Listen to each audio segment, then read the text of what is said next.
Bon dimanche, ici Lucie Bergeron. Aujourd'hui à l'émission, le passé et l'avenir s'entremêlent, notamment dans l'histoire, toujours en évolution, de l'Union des producteurs agricoles. Voici nos manchettes. De vous obtenir les octrois nécessaires dont vous avez besoin. 75 bougies pour l'UPA. La sécurité du revenu demeure au centre des préoccupations syndicales. Le bug de l'an 2000, un risque aussi pour les agriculteurs. Mais avant tout, des homards de pouponnière. Le recyclage est à la mode. La plupart des produits de consommation ont droit aujourd'hui à une deuxième vie. Prenez par exemple ces tuyaux de béton. Eh bien, ils pourraient très bien servir de gîte pour des homards. Et oui, cette idée un peu farfelue a été développée par le comité ZIP Baie des Chaleurs. C'est un groupe formé dans le cadre de Saint-Laurent Vision 2000 pour intéresser les communautés à la protection des écosystèmes. Ce projet exclusif au Québec est doublé d'une première expérience d'élevage de homards.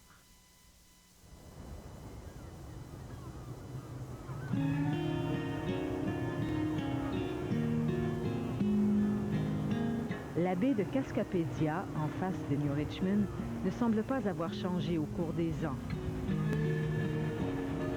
La même eau tranquille borde les côtes. Malgré les apparences, ce secteur de la baie des Chaleurs a subi des transformations majeures au cours des 2 dernières années. C'est sous l'eau qu'a eu lieu la transfiguration.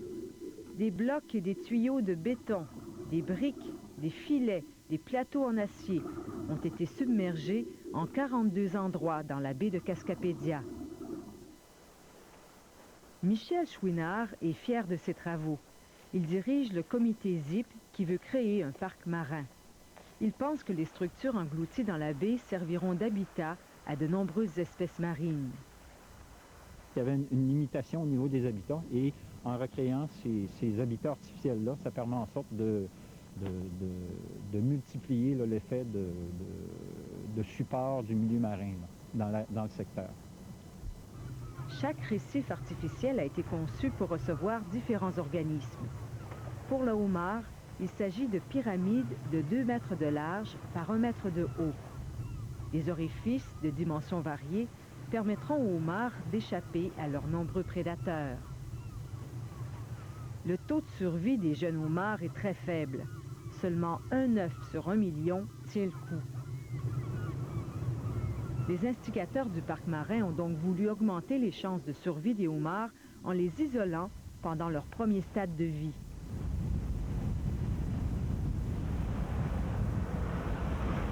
Le Centre aquicole marin de Grande-Rivière a accepté de mener cette expérience, une première au Québec.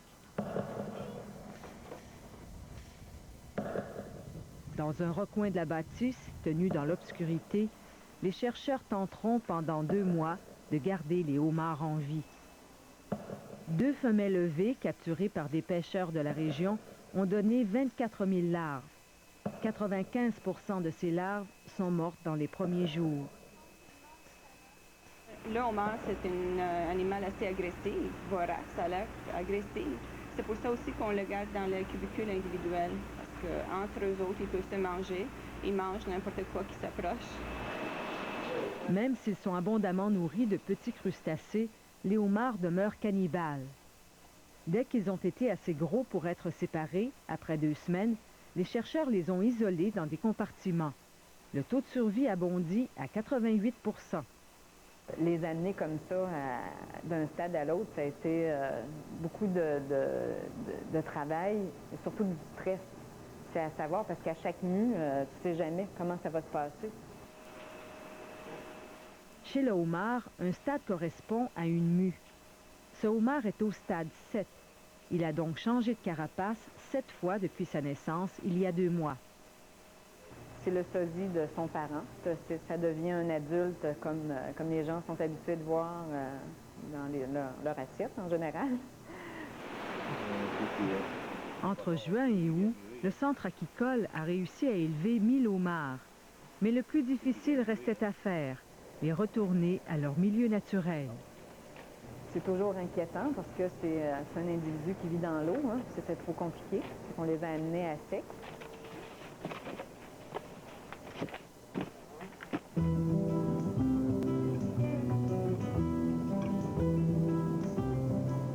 Aujourd'hui, 300 petits homards vont à la mer. 120 km séparent le centre aquicole de la baie de Cascapédia. Pour des hommards dans l'eau, c'est tout un périple.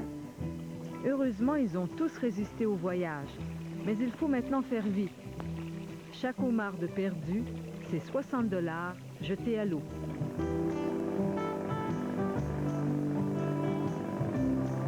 L'objectif est d'ensemencer ces 300 homards en moins d'1 heure.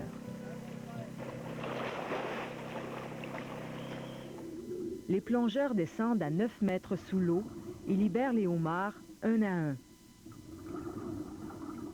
Ce que nous avons fait, nous les avons descendus individuellement dans des cubicules où nous les avons placés directement dans des trous sur une pyramide qui leur serviront d'abri contre les prédateurs et les courants de marée. Aucun homard n'est mort pendant l'opération. Mais est-ce que ces crustacés de pouponnière survivront? Est-ce qu'ils pourront soutenir les pêches commerciales de l'an 2000? Il est trop tôt pour le dire, mais déjà, l'expérience a un effet positif.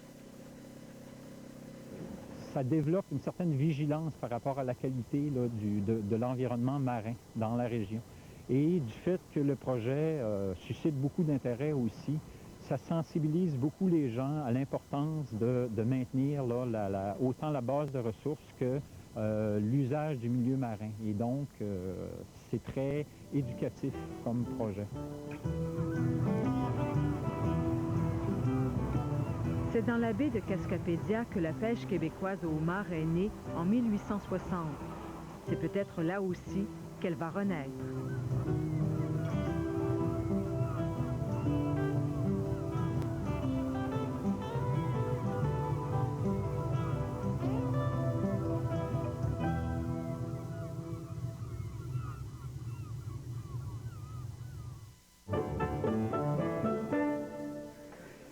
Il est difficile d'observer le comportement des homards en milieu naturel.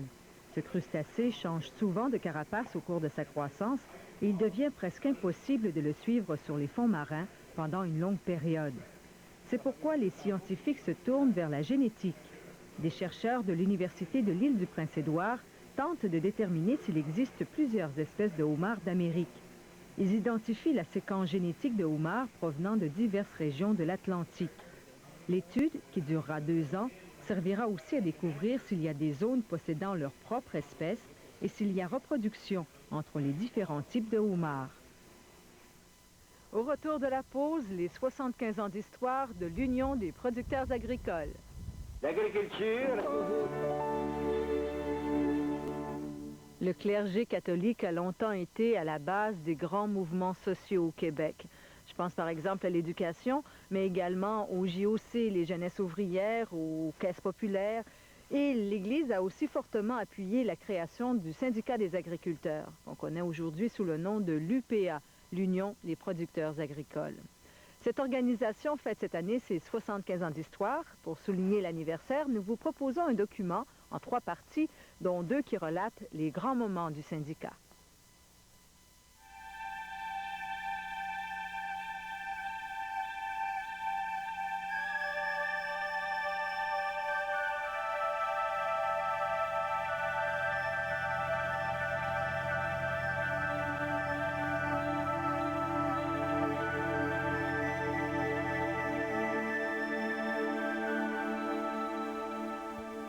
Au début du siècle, la plupart des gens qui vivaient en campagne travaillaient dans le secteur agricole. L'agriculture était polyvalente et les agriculteurs produisaient d'abord pour leur famille. En 1914, la première grande guerre éclate. Les paysans européens se retrouvent sur les champs de bataille. Le Canada accroît sa production agricole et devient en quelque sorte le grenier de l'Europe. Avec la fin de la guerre, c'est l'effondrement des prix des produits agricoles. Cette crise provoque la fondation de 2 organisations agricoles au début des années 20. L'Union des cultivateurs du Québec, dans la région du Richelieu, et les Fermiers unis du Québec, en Outaouais et en Estrie. Noé Ponton lance l'idée d'un congrès d'agriculteurs pour l'automne 1924. Réunis à Québec, 2400 cultivateurs acceptent la mise en place de l'Union catholique des cultivateurs, en octobre 1924. Noé Ponton, Firmin Letourneau et Laurent Barré sont les premiers responsables de la fondation de l'UCC. Laurent Barré en a été le président fondateur. Il travaille à la mise en place de centaines de cercles de l'UCC dans toutes les régions du Québec. Il veut moderniser l'agriculture et en faire une activité rentable. Après 2 ans, il quitte la présidence. Noé Ponton et Firmin Letourneau abandonnent aussi l'UCC et amènent avec eux le bulletin des agriculteurs, qui était jusque-là l'organe officiel de l'Union. Le Devoir accueille alors la terre de chez nous, qui devient la nouvelle voie de l'UCC. Dès sa fondation, l'Église catholique a exercé une influence certaine sur ce mouvement syndical. Elle agira sur l'orientation de l'Union. Tous les cultivateurs de cette paroisse sont invités à une grande assemblée qui aura lieu demain soir à 8 h dans la salle du collège. Je compte que vous répondrez tous à cet appel. Le ministre de l'Agriculture de l'époque, Joseph-Édouard Caron, n'a pas apprécié avoir été laissé de côté lors de la fondation du mouvement, lui qui contrôlait déjà la coopérative fédérée. De vous obtenir les octrois nécessaires dont vous avez besoin. Oui!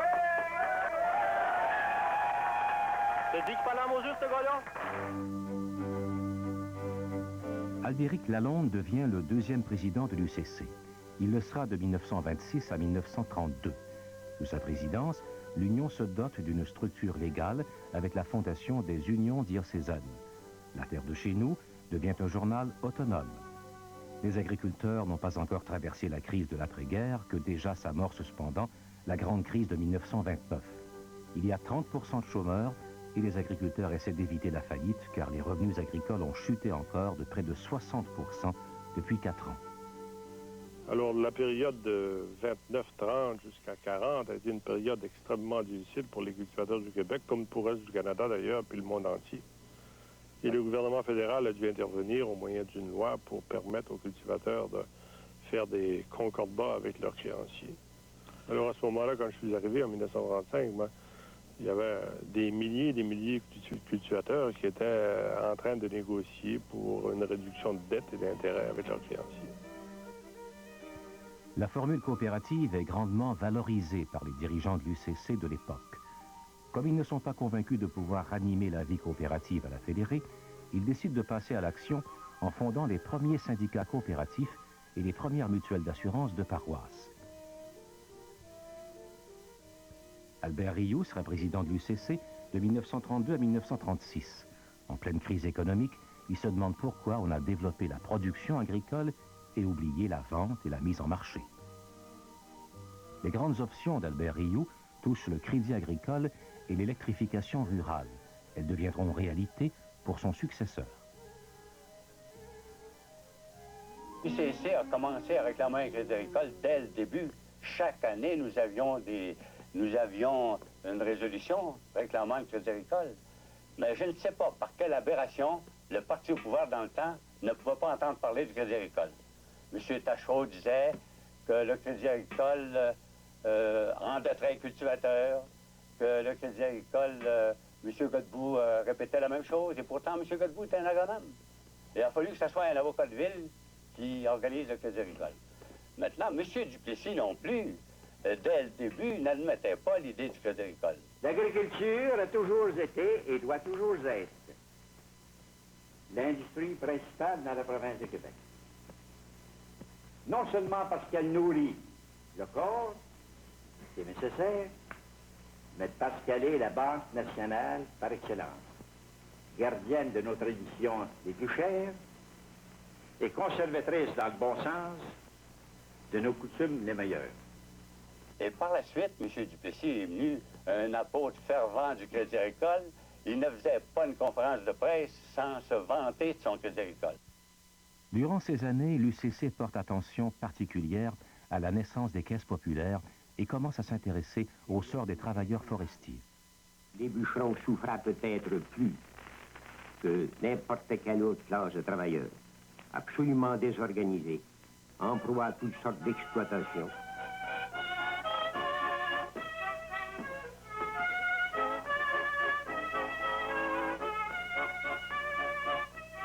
peu d'argent qu'il gagnait était dissipé en pure perte. L'UCC a formé des chantiers coopératifs dans le but d'empêcher nos jeunes de gaspiller leur argent et leur permettre de s'établir sur une terre. C'est Abel Marion qui occupera la présidence de l'UCC le plus longtemps, soit de 1936 à 1954. Durant cette période, l'UCC s'installe dans son premier édifice, rue Vigée à Montréal, fonde ses mutuelles d'assurance vie et d'assurance générale, organise les premiers chantiers coopératifs et met en place les cours à domicile qui seront publiés pendant 40 ans dans la terre de chez nous. Mais au lendemain de la Deuxième Guerre mondiale, comme lors de la fin de la Première, les progrès accomplis sont cependant ternis par une importante chute de prix. En 1945, les coopératives d'électricité voient le jour avec l'aide de l'État.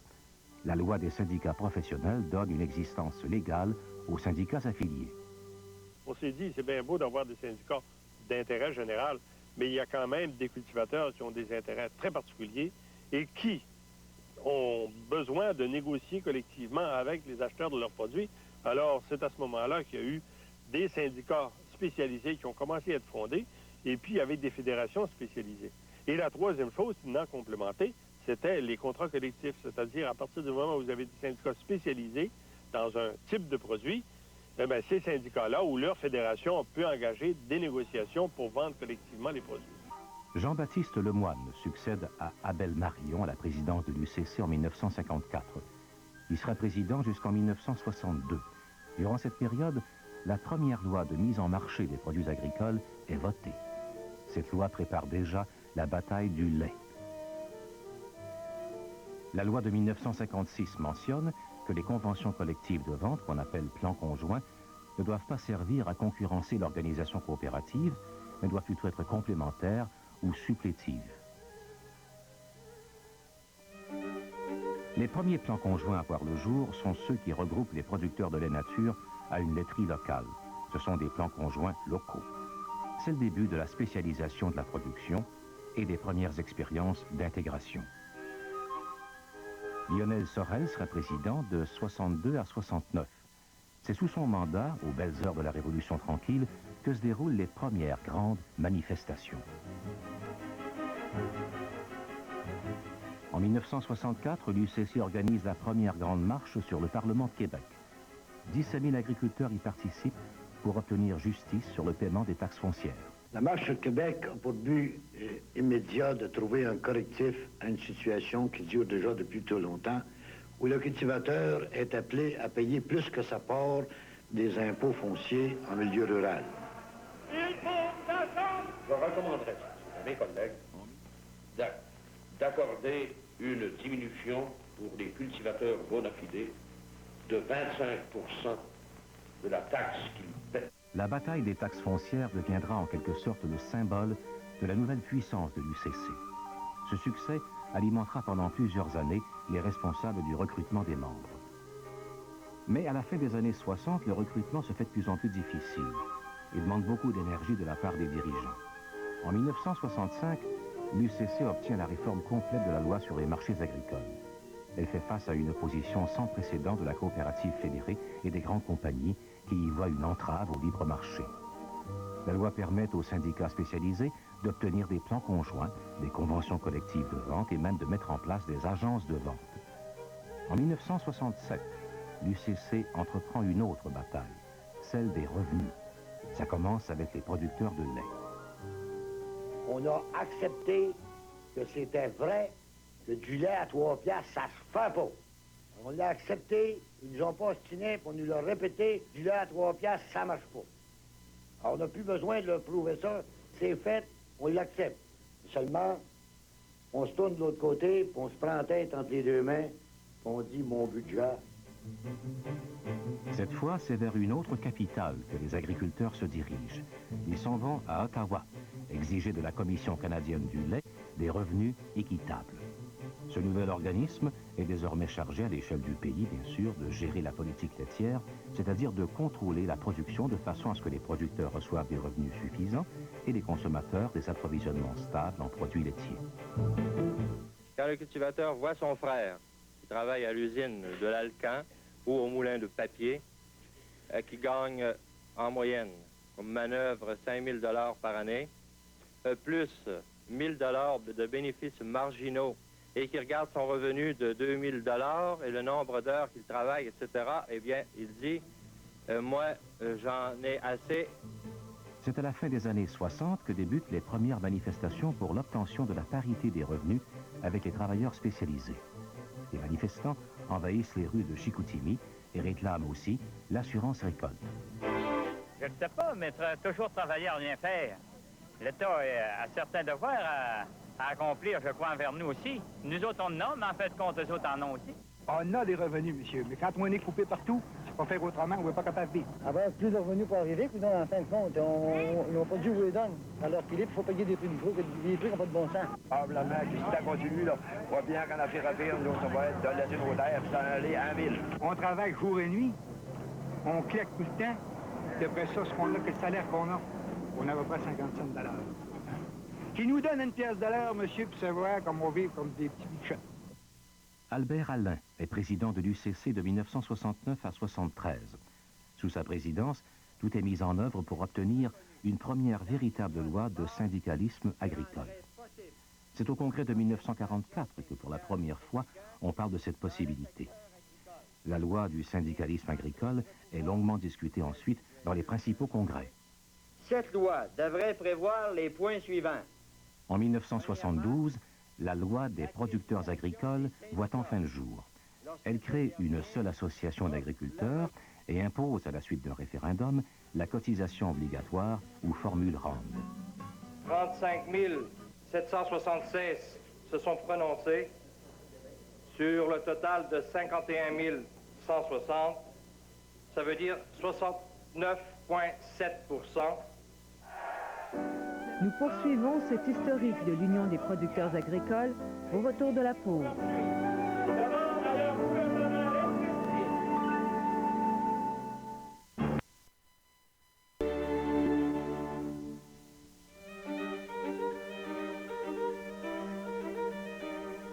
De 1969 à 1973, plusieurs plans conjoints sont votés.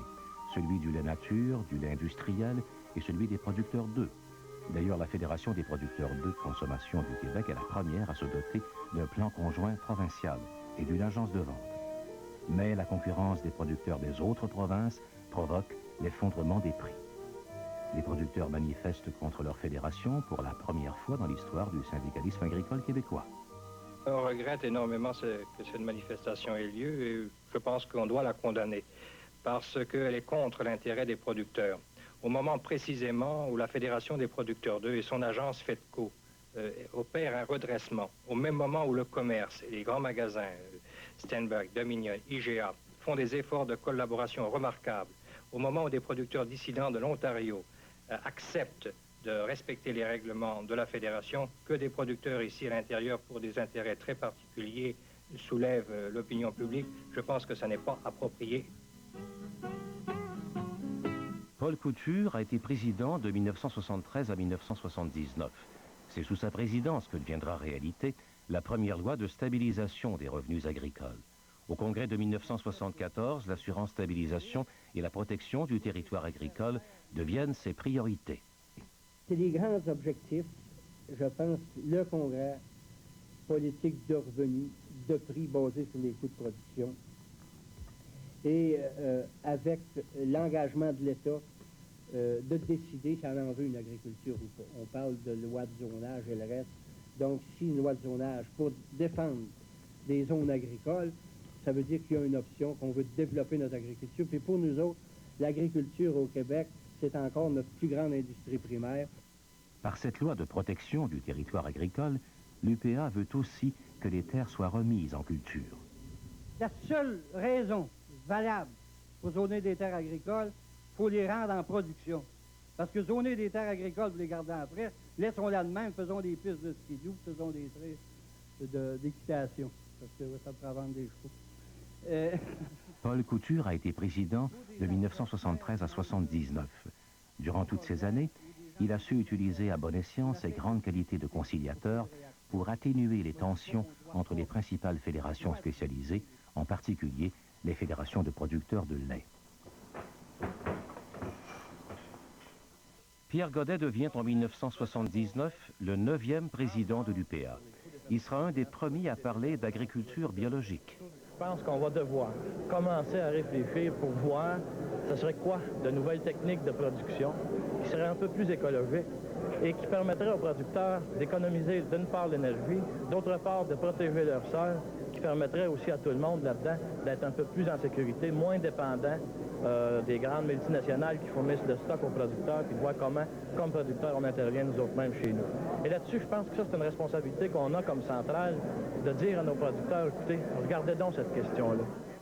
Appelons ça comme on voudra, un moratoire, appelons ça, donnons-y le nom qu'on voudra, mais qui permettront un peu à tout le monde de sauver les meubles, puis de ne pas se retrouver complètement déshabillés à la fin de la crise. Pendant 12 ans, Jacques Proulx se trouve au cœur des changements que vit l'UPA et le milieu agricole. L'UPA et la coopérative fédérée mènent entre autres la bataille du nid de corbeau, de façon à conserver les subventions sur le transport des grains de Provence en provenance de l'ouest du pays. À l'UPA, les jeunes et les femmes d'agriculteurs veulent une place plus grande et un statut différent. Ce qu'on demande, là, ce qu'on travaille, c'est que le code civil soit amendé pour qu'un mari propriétaire puisse reconnaître le travail de sa femme collaboratrice à la ferme. Pas quand elle lave la vaisselle ou quelque chose de même, c'est quand elle sort de son foyer pour aller soit à l'étable, à la porcherie ou au poulailler ou faire les commissions pour une pièce de tracteur. C'est comme ça qu'on l'entend. Quand il y a aussi longtemps qu'on ne soit rien qu'une femme sur les exécutifs, une femme sur un conseil d'administration, ça fait peut-être bonne grâce pour certaines personnes, mais c'est pas suffisant. Et je me dis, c'est dans le fond, c'est qu'on se prive d'atouts importants, pas supérieurs, pas inférieurs, mais d'atouts importants, d'une vision différente. Puis là, je pense entre autres les dossiers qui touchent plus l'humain, la prévention, la qualité de vie. Il y a des dossiers qui sont la comptabilité, la gestion. Beaucoup de femmes font la font, donc c'est important que ces femmes-là soient là. Pour l'UPA, la ferme familiale a toujours été importante et la viabilité de ce type de ferme dépend d'abord des niveaux de revenus. Il est donc normal pour le syndicat de réclamer l'harmonisation entre les programmes fédéraux et provinciaux de stabilisation des revenus. En 1985, une autre bataille s'amorce. Le libre-échange s'est couché avec un éléphant. Tout est merveilleux tant qu'il ne bronche pas. Mais s'il tourne, vous êtes mort. Devinez qui fait ça. C'est un monsieur Brian Mulroney qui a fait fructifier John Crosby qui émettait l'hypothèse d'une future entente commerciale avec les États-Unis. C'était en 1983. Plus important que le libre-échange, le GATT. En 1988, une séance de négociation sur les accords commerciaux se tient à Montréal. L'UPA rassemble les paysans du monde. Le Québec, le Canada vous accueille avec une très grande fierté. Je pense que le froid de ce matin est significatif. Qu'on ne veut pas qu'on gèle l'agriculture. Alors les membres de la communauté agricole mondiale, réunis ici aujourd'hui, demandent à leurs gouvernements respectifs d'assumer leurs responsabilités en matière agricole, donc de reconnaître les particularités de ce secteur, qui ne doit pas être traité comme tous les autres secteurs productifs. Êtes-vous d'accord? Au cours des décennies, les hommes politiques se sont rarement fait prier pour se rendre aux différents congrès de l'UPA, surtout quand il s'agissait d'annoncer la bonne nouvelle. Ils ont aussi subi les foudres des dirigeants ou des délégués, dont la bonne humeur ou la froideur calculée. Monsieur Mailloux, est-ce que l'Union des producteurs agricoles est prête à rendre une décision qu'on devrait assurer des producteurs intégrés de la même façon que les producteurs indépendants? Ben, voyons. En 1992, le congrès de l'UPA discute de la question nationale et plus de 70% des délégués donnent leur appui au projet de souveraineté association. Un monde qui va continuer à être ouvert, qui nous offre cette chance extraordinaire d'être enfin maître chez nous, comme l'avait si bien lancé Jean Lesage dans la Révolution tranquille des années 1960. Au cours des années, l'UPA a toujours canalisé l'énergie du monde rural tout en étant la force vive du monde agricole. Il allait donc de soi qu'elle regroupe des organismes du milieu dans les états généraux du monde rural. Ce qui sera le folklore de demain. La ruralité, il faut s'en souvenir, c'est un mode de vie. Et on pourrait facilement résumer tout ce travail-là accompli en disant que c'est pour reconquérir notre droit à la différence. Rien, je pense, de plus beau pour terminer que de dire « tant vaut le village, tant vaut le pays ». Merci beaucoup et bon retour. Les accords du GATT et les états généraux du monde rural ont certes été les événements marquants des dernières années. L'UPA doit donc apprendre à composer avec ces nouvelles données. En 1993, Jacques Proulx quitte la présidence de l'UPA. Laurent Pellerin lui succède. Le nouveau président de l'UPA, M. Laurent Pellerin. Laurent.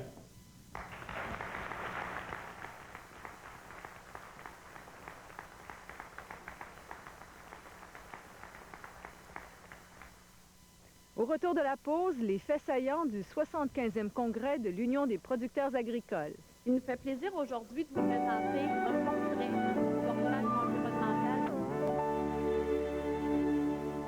Les immenses porcheries modernes symbolisent bien les préoccupations actuelles de l'Union des producteurs agricoles.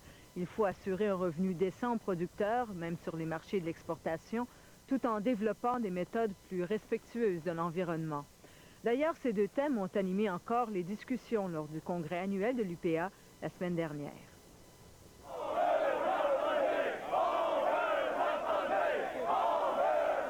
L'arrivée de Laurent Pellerin à la présidence de l'UPA au début des années 90 correspond à un changement de leadership. Il amène avec lui une vision moins émotive des problèmes de l'agriculture, une vision plus rationnelle. Les années 90 ramènent à la mode une plus grande austérité de la part des gouvernements supérieurs qui sont à la recherche de budgets équilibrés. Les budgets destinés à l'agriculture diminuent. Une des priorités de l'UPA, s'assurer que les programmes de soutien de revenus ne soient pas amputés de façon importante. Durant la décennie 90, les revenus agricoles nets augmentent peu. L'UPA s'attaque à une nouvelle tâche peu spectaculaire, convaincre le fédéral et le provincial d'harmoniser les outils de protection des revenus. Le gouvernement fédéral propose une nouvelle formule basée sur le revenu global des entreprises agricoles. C'est la formule des comptes de stabilisation des revenus nets. Cette approche est encore en négociation avec Agriculture et Agroalimentaire Canada et le ministère de l'Agriculture, des Pêcheries et de l'Alimentation. La reconnaissance des activités agricoles en zone verte est un sujet de discussion au sein de l'UPA depuis les débuts de la décennie. Ce thème revient à chacun des congrès. Comprends-tu? Nous autres aussi, on veut vivre. Laurent Pellerin situe ainsi la position de l'UPA. On ne gagnera rien à nous imposer des réglementations excessives quand la vaste majorité des 36 000 entreprises agricoles québécoises sont prêtes à aller de l'avant. Mieux vaut, comme dit l'adage, séduire et convaincre que de contraindre et sévir. En avril de la même année, l'UPA trouve que le dossier du droit de produire ne progresse pas assez rapidement et manifeste sur la colline parlementaire. Les producteurs agricoles veulent redire qu'ils tiennent à voir protéger leur droit de pratiquer l'agriculture.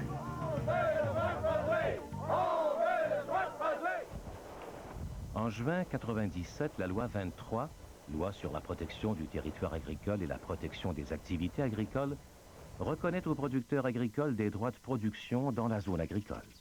Elle assure la priorité, la permanence et le développement de ces activités dans la zone verte. Mais la loi demeure difficile d'application pour les entreprises qui désirent prendre de l'expansion. Encore aujourd'hui, la discussion se poursuit sur ce sujet. C'est à la fin des années 70 que l'environnement commence à devenir un thème familier aux délégués des différents congrès. Et au début des années 90, cela devient un thème prioritaire. L'UPA commence à s'impliquer dans la formation des clubs conseils en agro-environnement. Le projet de règlement sur la diminution de la pollution d'origine agricole est rejeté par l'UPA en 1996. En 1997, La loi 23, la loi sur la protection du territoire agricole et des activités agricoles, propose un nouveau règlement de diminution de la pollution d'origine agricole. Les producteurs de porc deviennent conscients de leurs responsabilités en matière d'environnement. En 1996, ils décident de dresser le portrait agro-environnemental de leur production. Cela démontre la grande capacité de mobilisation de l'organisation. La crise du porc de l'été 98 rend la situation de plusieurs producteurs de porc très précaire. Leur fédération organise le blocus de la Transcanadienne. Ils demandent de l'aide et un niveau plus adéquat de soutien financier pour passer à travers la crise. Le verglas frappe en janvier 98. Rapidement, l'UPA met en place une cellule de crise qui organise l'échange de génératrices entre les agriculteurs de régions touchées et ceux des régions épargnées. Cette opération devient une grande corvée à laquelle participent aussi les grandes entreprises du secteur industriel. Jusqu'à l'an 2005, donc d'ici 7 ans, nous allons poursuivre inlassablement 3 objectifs chiffrés. Au printemps 98, le gouvernement du Québec organise un sommet sur l'agriculture et l'agroalimentaire. L'UPA et ses fédérations affiliées y participent. Les engagements pour le développement agroalimentaire et la protection de l'environnement y sont pris. Créer 15 000 emplois nouveaux dans le secteur agricole et agroalimentaire. Et pour y parvenir, investir 7,5 milliards de dollars pendant cette période. Il nous fait plaisir aujourd'hui de vous présenter un portrait du portrait agro-environnemental des fermes du Québec. La grande tâche de l'UPA en 1999 demeure la réalisation du portrait agro-environnemental des fermes québécoises. Un portrait réalisé avec la collaboration du ministère de l'Agriculture, des Pêcheries et de l'Alimentation, Environnement Québec et Agriculture et Agroalimentaire Canada. Toute la structure syndicale s'est impliquée pour permettre cette réalisation. 18 000 producteurs ont reçu les recenseurs et consenti à décrire leur méthode culturale et leur façon de faire les élevages. Un des premiers objectifs, c'était de rentrer chez les producteurs, de les sensibiliser à la problématique environnementale. Et ça, là-dessus, je pense qu'on peut dire mission accomplie. 90% des gens qu'on avait appelés ont répondu à cet appel volontaire-là, ont ouvert leurs portes, ont répondu aux questions. Et on se retrouve avec, en bonus avec un portrait de l'agriculture québécoise, de presque la totalité de la production animale, 3/4 de la production végétale, avec un portrait extrêmement précis, extrêmement complet et crédible aussi. Crédible par le taux de réponse, par l'envergure de l'opération. Ce portrait agro-environnemental a été tracé pour chacune des productions et des régions, ainsi que pour l'ensemble du Québec agricole. Il apparaît plus satisfaisant que prévu parce qu'il s'arrête à l'ensemble de la situation agro-environnementale. D'autres portraits régionaux et sectoriels amèneront sans doute un nouvel éclairage. Au cours des années, la priorité des dirigeants de l'UPA a toujours été de développer l'engagement des producteurs agricoles vis-à-vis leur association professionnelle. La cueillette des données environnementales sur 18 000 fermes illustre bien le support des producteurs agricoles pour leur organisation. Et c'est sûrement une des raisons qui font que l'UPA est une organisation aussi bien structurée, c'est que les producteurs sont là derrière, sont là pour la supporter, sont là pour amener le matériel de réflexion, sont là pour la financer. Alors, de tout point de vue, l'organisation est une organisation bien structurée, forte, oui, bien structurée, mais elle ne sera jamais trop forte. Les producteurs agricoles, on n'est pas nombreux dans la société et on a à faire face à des multinationales à tous les niveaux de la transformation agroalimentaire. Alors, on n'est pas trop fort pour faire face à ces gens-là. Si les défis de l'UPA changent avec les années, ils demeurent toujours nécessaires, concrets et adaptés au contexte de l'époque. Il en est de même pour les actions à mener dans les années qui viennent. On a un défi devant nous autres. Après le portrait, il faudra bâtir un plan d'action, passer à l'action pour résoudre les petites problématiques qui sont encore difficiles du côté environnemental. La prochaine ronde de négociation de l'OMC vient de s'ouvrir à Seattle. On a vu comment les réactions ont été vives, de plus en plus d'opposants à cette ouverture pour l'ouverture, dans ce commerce pour le commerce. Alors, ça rentre tout à fait dans nos lignes de pensée.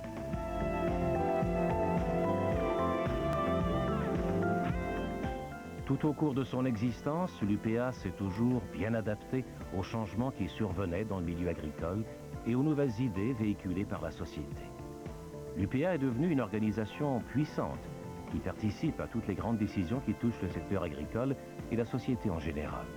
Elle est aujourd'hui le plus important réseau de conseils en agriculture au Québec. L'UPA est aussi reconnue comme un lobby très efficace, dédié aux intérêts du secteur agricole et agroalimentaire. Mais le grand défi de l'UPA pour les prochaines années est de garder l'agriculture québécoise humaine, efficace, moderne et durable. Une agriculture qui laisse de la place aux agriculteurs plus jeunes, mais sans moyens financiers. Une responsabilité qui s'accroît avec le rayonnement de cette centrale syndicale unique.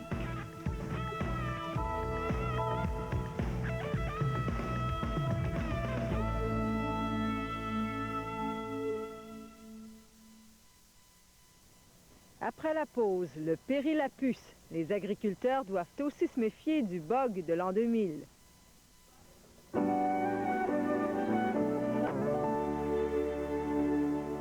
Êtes-vous prêt pour l'an 2000?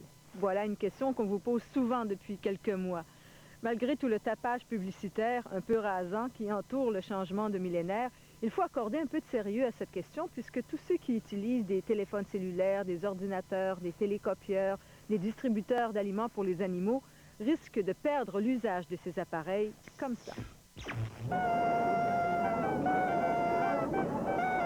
On se prépare bien sûr à fêter l'an 2000. Et pour éviter de mauvaises surprises, les experts à travers le monde veillent à éliminer les pannes d'ordinateurs qui perturberaient les systèmes qui en dépendent. Les gouvernements et les industries dépensent des milliards de dollars pour éviter une catastrophe informatique. L'enjeu est de corriger les programmes d'ordinateurs qui risquent de confondre l'an 2000 avec l'an 1900. On s'inquiète beaucoup du bug de l'an 2000, mais ces craintes ont-elles atteint le domaine agricole? Sur la ferme Fraser, près d'Ottawa, on se préoccupe davantage du rendement des 150 vaches laitières que du bug de l'an 2000. Ce n'est pas un grand sujet de discussion chez les fermiers. Il me semble qu'on a un peu exagéré la crise. Les agriculteurs, comme John Fraser, font peut-être fi de l'an 2000. Il reste que l'insouciance des agriculteurs pourrait affecter toute la chaîne de production alimentaire, de la ferme à la table. Les agriculteurs, qui sont la pierre angulaire de l'industrie alimentaire, ne semblent pas prendre le problème au sérieux, et cela même augmente les risques. L'automatisation de l'agriculture moderne nous a entraînés bien loin de l'image bucolique de la ferme ancienne et de la main-d'œuvre traditionnelle. Les puces informatiques sont aujourd'hui intégrées à une grande variété d'équipements agricoles.